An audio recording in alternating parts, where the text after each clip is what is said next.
You know, over the almost 5 years I've been making these videos, I've seen a lot of garbage, okay? I've watched every Twilight movie, every 50 Shades movie, 3 After movies. I've seen every episode of Riverdale. I just had the strangest encounter with Mistress Cheryl upstairs. She seemed less like herself than usual. That's because I transferred Abigail's soul from your body into my granddaughter's via an arcane ritual.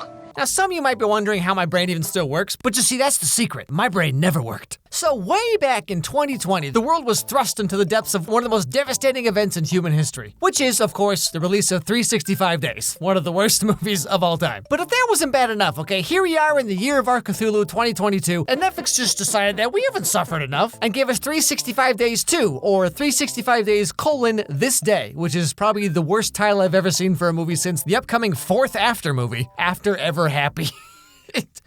Wait, 4 After movies? There's 4 of them now? Now, given how much everyone loved the first one, of course Netflix is gonna give us more of what no one ever asked for, because that's pretty much all they do now. So just in case you were lucky enough to miss the first one, I'm just gonna summarize it for you. But before that, really quick, this video is brought to you by Scentbird. If you were kidnapped by a psychopath mafia boss and somehow fell in love with him, at the very least you should probably smell good, right? Well, Scentbird can help you with that. Scentbird is a service that's reimagining everything about how people discover, shop for, buy, and experience fragrances. For about $16 a month, you get to try new luxury brand fragrances of your choosing, from Tom Ford to Gucci, and they even have more niche brands like Heretic and Skylar, and tons more than I could ever list here. All you gotta do is you just sign up using my code AMV55, which gets you 55% off your first month, so that means it's only like $7, and then you get to pick which luxury fragrance you want, or answer some questions and discover new brands of fragrances you might have never found otherwise. Scentbird sent me 3 different fragrances in these cool bottles they have that actually have quite a lot in them, okay? The tubes they send you have about 30 days worth of uses, so you really get to try out the scents and see like how you actually feel about them. So which ones did they send us, Kelsey? The 3 scents I tried were Malanin Gets Vetiver, Malanin Gets Stem, and 1015 by Room 1015. Vetiver is tropical and citrusy, kind of fancy smelling. Stem is fresh, light, and floral. 1015 is my personal favorite. It's sweet and earthy with notes of sandalwood and saffron. It's really good. So if you want to start getting into fragrances, or you just want to try out some new luxury scents to add to your collection, click my link down below and use my code AMV55 to get 55% off your first month. Now, this is only available in the US and Canada right now, but still, if you're interested, check it out. Okay, back to the show. We have 2 main characters, which oddly enough is the same number of brain cells I have left after watching this movie. First, there's Laura, a 30-year-old businesswoman who meets the local mafia boss, Massimo. And Massimo's like, "Are you lost, baby girl?" And then Laura's like, "Does that line ever work for you?" So Massimo kidnaps Laura, and then he's like, "You have 365 days to fall in love with me, or else." And then Laura's like, "Why would I ever fall in love with you? You kidnapped me in your van, locked me in a castle, and watched me sleep every night." "Well, yeah, but look how rich I am." "Well, why didn't you say so?" And then she falls in love with him anyway. But then one day she's like, "Uh-oh, I got prickers." And then some rival mafia gang is like, "You'll never take me alive, Spider-Man." And they try to make Laura crash her car for some reason. Yeah, in case you hadn't picked up on it yet, this movie's real dumb. And so this brings us to the second movie, which starts right off the bat with Laura and Massimo getting married and just kind of completely waves away this entire cliffhanger plot thread like, "Oh my goodness, what's gonna happen to Laura?" Just kidding, everybody, everything's fine. But you're real glad you waited 2 years for this whole thing to go nowhere. Although there is something rather important we need to know about this whole mafia car accident thing. Ale ja się codziennie nad tym zastanawiam. Ale Massimo nie może się dowiedzieć, że ja byłam w ciąży. Zajebisty pomysł. Mroczna tajemnica to jest świetny fundament udanego związku. Co mam zrobić, co? Powiedzieć mu, że w tunelu, w którym mało nie zginęłam, zginęło jego dziecko? Ty myślisz, że co on by zrobił? Yeah, so because of the accident caused by the rival mafia gang or whatever, Laura lost the baby. Now, this little bit of information here is kind of easy to miss because in this movie, and like I'm not even joking here, okay? You can watch it for yourself, but like, why would you ever do that? But like, okay, so this movie's almost 2 hours long, and the first 45 to 50 minutes, nothing freaking happens. Like, I always make fun of these Netflix movies for having absurd numbers of montages for no reason whatsoever, but like this movie, and it's very generous to call it that, by the way, but this movie has so many montages. like before anything remotely important or interesting happens, they give us like 11 montages, most of which I can't even show you, so you'll just have to use your imagination. But I mean, hey, as long as we don't have to hear Massimo saying to "baby girl" every other sentence like last time, I see it as a positive. I'm sure you can spend a few more minutes with me. I promise you won't regret it. I know. It's very late. I have to leave. We're back to our normal life, baby girl. But okay, so Laura and Massimo are married, and now that the honeymoon is finally over, they have to get back to normal.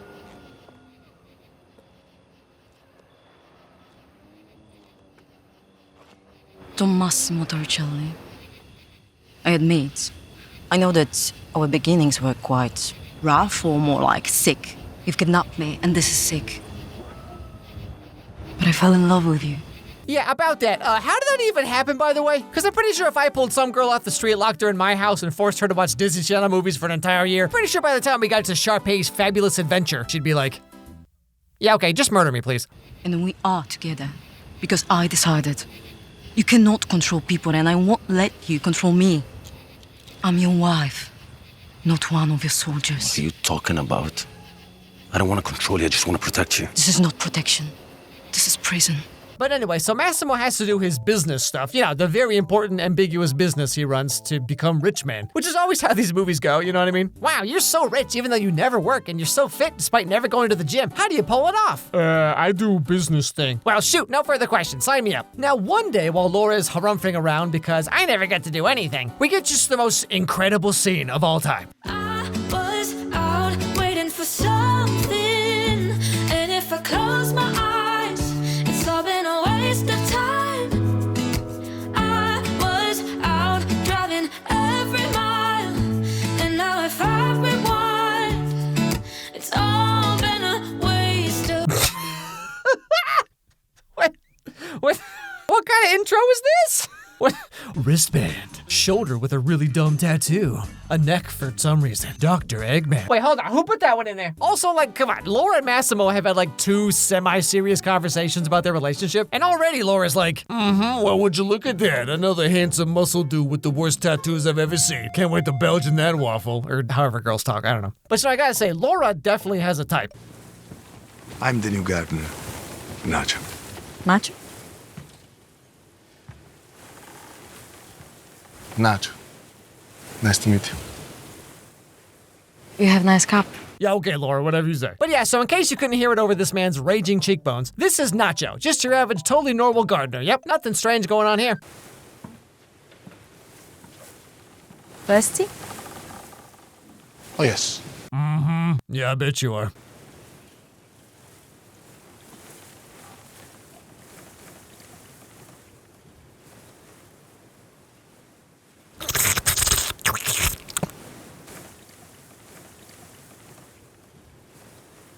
I want to spread you all over myself like a tub of Nutella. I had to work. Laura, just a quick aside here for a second, but like, you had one disagreement with your husband who you married like 4 days ago. Can you explain what's going on here? But then after this, once again, we're thrust into the wonderfully, delightfully pointless montage scenes. Like this one, where everyone's having a little Christmas party.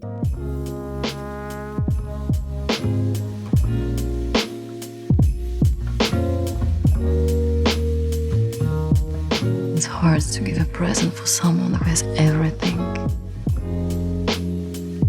But I will give you something I think you should like. Oh my gosh, no way. Did you give me a skip it? I have to call Stephanie. I'm gonna be the coolest kid at school tomorrow. But the more important thing we learn from this scene is that no one of these movies can ever just kiss normal. It's always just the weirdest, cringiest kiss you've ever seen in your life. So in keeping up with the spirit of this movie, I figured I'd give you the worst kissing you've ever seen montage.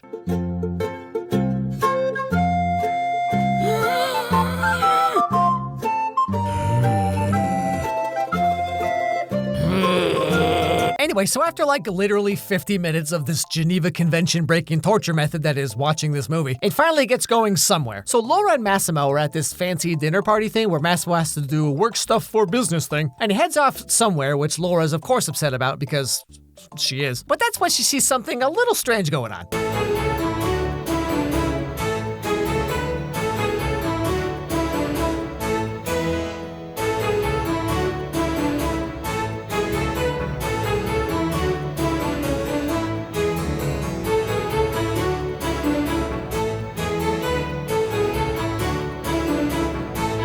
Gasp! What's that? The guy who kidnapped you off the street and forced you to fall in love with him? You're telling me that guy might not be the most trustworthy, loyal guy in the world? What? No way. So Laura follows him and this woman back to the hotel room and walks right in to see them doing the old devil's tango. And Laura's like, aw, man. But I mean, like, come on, maybe this is all just a big misunderstanding, you know? Maybe it's actually just Massimo's secret evil twin brother that no one knew about till now. But all the same, understandably, Laura is rather perturbed and leaves the party.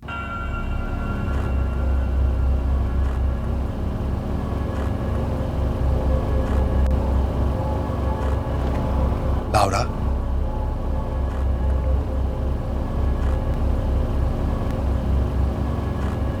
Do you feel okay?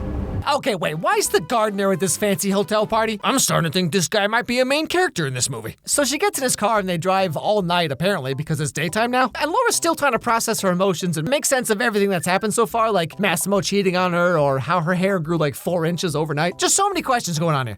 I wish I could go away from here and never come back. I'm flying home in a few hours. We will find the ticket. Mamo, przepraszam. Miałaś rację. Nie chcę go więcej widzieć po tym, co zobaczyłam, to wszystko jest jasne.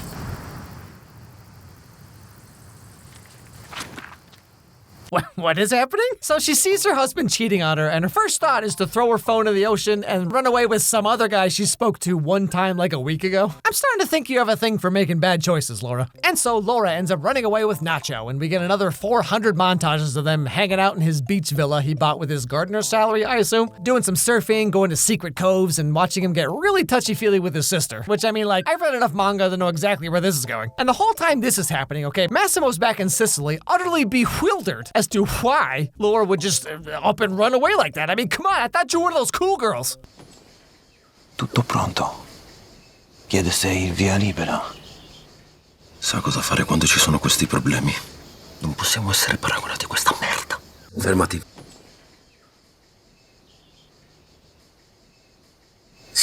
Now, I'm about to blow your mind, too, okay? So have a seat, put on a couple extra pairs of socks, get ready for it. But the more time Laura spends with this fresh hot plate of nachos over here, the more she starts to fall in love with him? I know, I can hardly believe it myself. But at the same time, she's starting to wonder about, like, if he's really telling her the truth about literally anything. And why can an ordinary gardener like you have all of this? What a luxury life. I told you. My father is a wealthy man. He has a business where he does business stuff. Ah, okay, yeah, makes perfect sense. Sorry, because you helped me in a very difficult moment in my life, and right now I take it out on you. You do not deserve it. Sometimes I act so irrational. What? Excuse me? I mean, sure, the whole phone thing and running away with this guy was a heck of a choice, but like, what about this conversation was even remotely irrational? Hey, wait a second, you said you're a gardener? How does a gardener buy his own private island, a jet ski, and $400 shirts from Armani? My dad is workman, make money good. Ah, okay. Phew. Sorry for asking such a completely reasonable, normal question. I am on the rag, after all. Then we get maybe the dumbest montage I've ever seen in my entire life. So Laura goes out to lunch with Nacho and his sister, and there's a montage of them sitting at the table talking. Yeah. Here's to the good days, here's to the sorrows. If this is a mistake, I know about tomorrow. I don't wanna fight no more, cause I don't feel the need. Is the montage set to music of them literally doing nothing? I can't. But all the same, Laura still has her doubts about Nacho and decides that if she's really gonna leave Massimo for him, or whatever her plan is, she needs to know the truth. One day I would like to live here for good, with someone like you. But for now, you're stuck here with me, so We are going to see my father today. that makes you worry or what? I've already met your sister, and you're not going to tell him that we're getting married or something like this. So? Massimo will be there. Just one second, okay? I'm sorry to interrupt, but like, I just want to give a quick shout out to this absurdly gigantic plate of pasta Laura has right here. I mean, this spaghetti's bigger than her entire head. Anyway, back to the movie. I am Marcelo Nacho Matos, son of Don Fernando Matos, the head of the local mafia. That's right, everybody. The hot muscle Nacho guy was actually a mafia boss's son the whole time. See, I told you Laura had a type. So your father told you to bring me to the island? No. You came here because you wanted to. I was so naive. Yeah, kids, so the moral of the story is maybe don't run away with some random guy you had one conversation with. Tell your friends. And like, she's not even, 17-year-old Bella Swan or whatever. Like, this woman is a 30-year-old former business executive. How did you suddenly get this stupid? But all the same, this brings us to the very end of this sleep paralysis nightmare we're all sharing, where in the last 20 minutes, it just turns into a completely different movie, with Massimo arguing with Nacho's dad about why they kidnapped Laura and, what's going on with all that. Our family had the non-aggression pact. Massimo, you're expanding too much. Some people don't like it. We have been sending you warnings. Laura's accident.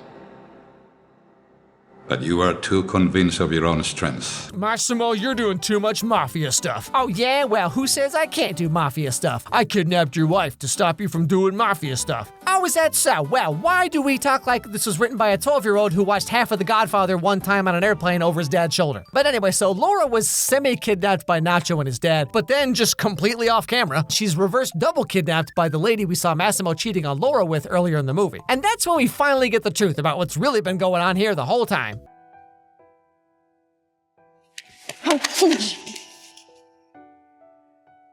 You're not Massimo. No. I'm not. The twin brother was so unlucky because he was born 10 minutes later. No, you can't do this. I was just kidding about the evil twin brother thing, but that didn't actually happen? Is this Riverdale? Yeah, so turns out Massimo didn't cheat on Laura, and it was actually just a setup by the rival mafia gang using Massimo's brother to make it look like he cheated so then they could kidnap Laura or something. What is this movie? We got 400 montages and a secret evil twin? No, just turn it off. Turn the movie off, guys. I can't do this anymore. I'm done. I'm out. And while this is going on, Massimo and Nacho get word of what happened.